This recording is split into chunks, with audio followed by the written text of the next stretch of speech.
minutes after 8 o'clock. It's a Friday morning. You know what we're doing now. We're going to film school with our good friend Joe Fortunato, film study professor, joining us today. And T's last hour, he's going to go back in time with one of the greatest epics of all time. Mr. Fortunato, take the story from there, my friend. Well, good morning, Greg. Good morning, everybody. And you're absolutely right. We've got a big one today. Big one in every way. Epic, length, award take, everything. Talking Ben-Hur from 1959. 65th anniversary this year. Was released November 19th, 1959. Directed by the great William Wyler. Stars Charlton Heston, of course. Jack Hawkins, Stephen Boyd. For those who don't know the story of the film, it's about a Jewish prince played by Heston who's betrayed, sent away into slavery by a Roman friend, and then he comes and regains his freedom and comes back for revenge. So very epic scale. It had 12 Oscar nominations and 11 wins, which still is tied for the most Oscars of all time. At the time, it was the most Oscars of all time. Since then, Titanic and Return of the King have tied it. But there were actually several categories that were won by Titanic and Lord of the Rings that didn't exist when Ben-Hur was awarded those things. So it makes that 11 wins even more impressive.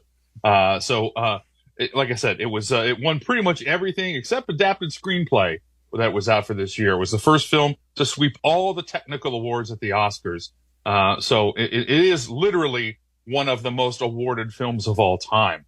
In fact, William Wyler, great director, this was his third film to win Best Picture, and he holds the record for directing the most Best Picture films. So lots of Oscar trivia that goes along with this film. This epic was the top-grossing film of 1959. It was originally intended to be made in 1956 with Marlon Brando in the lead role. That didn't play out, but it was shot over a period of 9 months at Rome's famous and huge Cinecittà Studios. The outdoor set of the chariot race was the largest built for a film at that time. The city of Jerusalem set took up 10 square blocks. Adjusted for inflation, this would be the 13th highest grossing movie of all time, still to this day. And it was the only Hollywood film to make the Vatican approved film list in the category of religion. So it's big in every way. More big stuff. The chariot race, which is the most famous set piece in the film, that required 15,000 extras on a set constructed on 18 acres in the Cinecittà Studios in Rome. Tour buses visited the set every hour. 18 chariots were built. Only half were used in the actual film. And the race took 5 weeks to film. Oh. And get this, the chariot race has, I want to make sure I'm saying this clearly.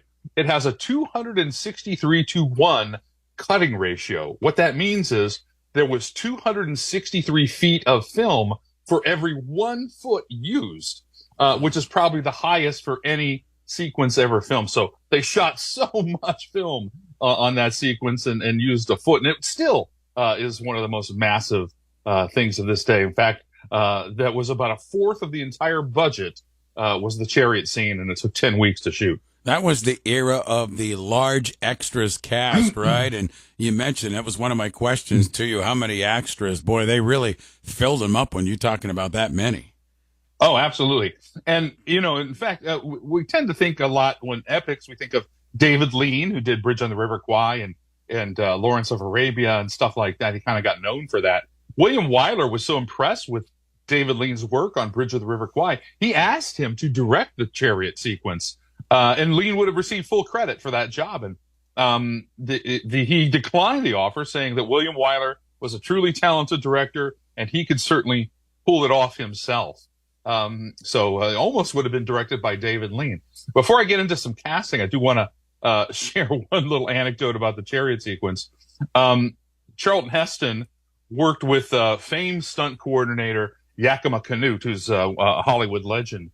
And Yakima Canute was coordinating the chariot race, of course, and he just got exasperated with Charlton Heston about his questions and about all his input on the stuff. He finally just broke down and said to Heston, hey, just stay in the chariot, Chuck. You're going to win the damn race.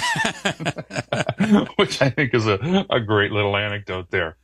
Speaking of Heston, at over 2 hours, 2 hours, 1 minute, and 23 seconds to be exact, his performance is the longest ever to win an Academy Award for Best Actor. And, so, I mean, he was on screen for that amount of time. The film clocks in itself at nearly 3 hours. After shooting this massive epic, and this goes to show you a little bit about sort of Hollywood competitiveness, or maybe even pettiness, if you want to look at it that way.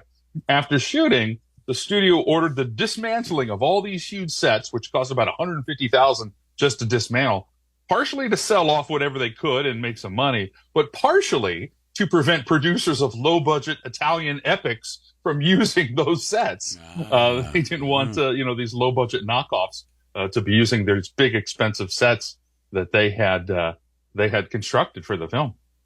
When we talk about casting, is there anything that stands out to you, Joe? Yeah, I mentioned that this was originally considered for Marlon Brando. Kirk Douglas was also offered the role of Masala, the bad guy, if you will, but turned it down because he didn't want to play a, quote, second-rate baddie. Douglas did want to play Ben-Hur, whose Jewishness appealed to him, because Kirk Douglas was Jewish, of course, but he was too old, and Heston had already been cast. So that sort of motivated Douglas to develop his own epic, and a year later, he does Spartacus with Stanley Kubrick, which is another great film we'll have to do one of these days.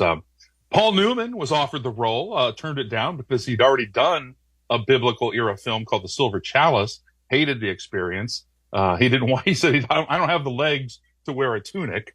And maybe my favorite little bit of casting is Leslie Nielsen, who we all know from Airplane and the Naked Gun films. Yeah. He actually made a screen test for the part of Masala, which you can actually see on the documentary of the making of the epic.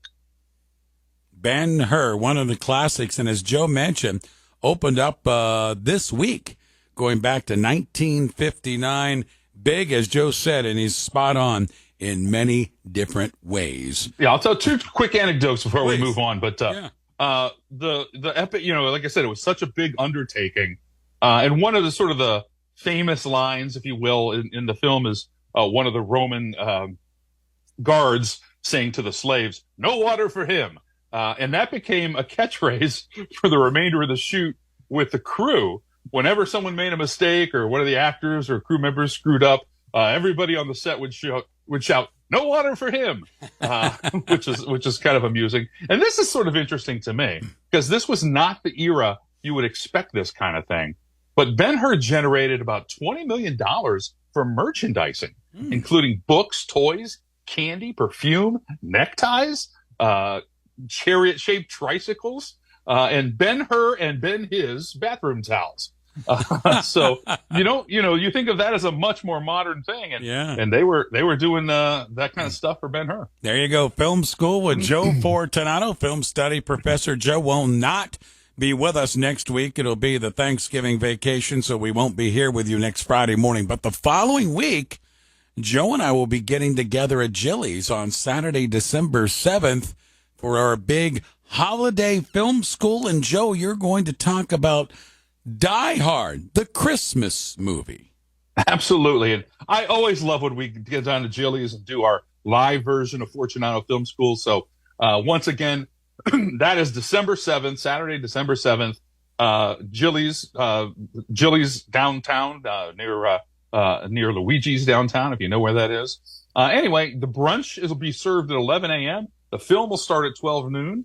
So you come down to Jilly's, join us for a great Fortunato Film School screening of Die Hard, have yourself a brunch. The tickets are only $5, and if you have brunch, they'll apply that $5 to the brunch. So really, the movie and the event itself is free.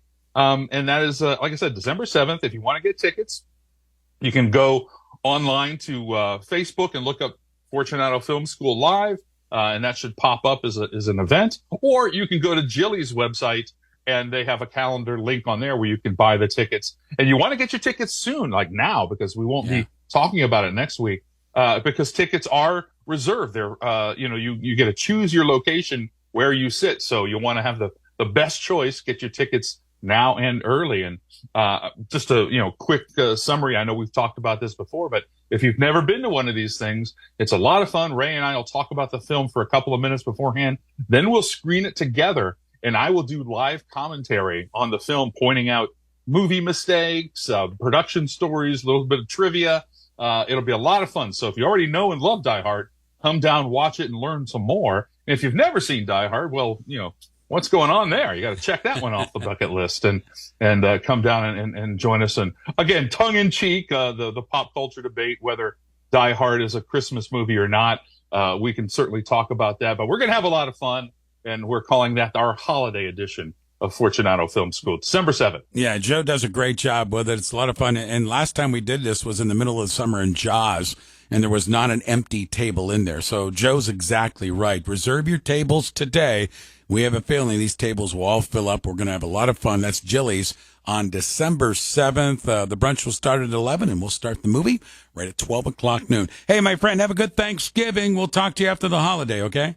You too, and everybody else, have a great Thanksgiving. We'll talk afterwards. All right. Joe Fortunato, film study professor, joining us with Film School this morning.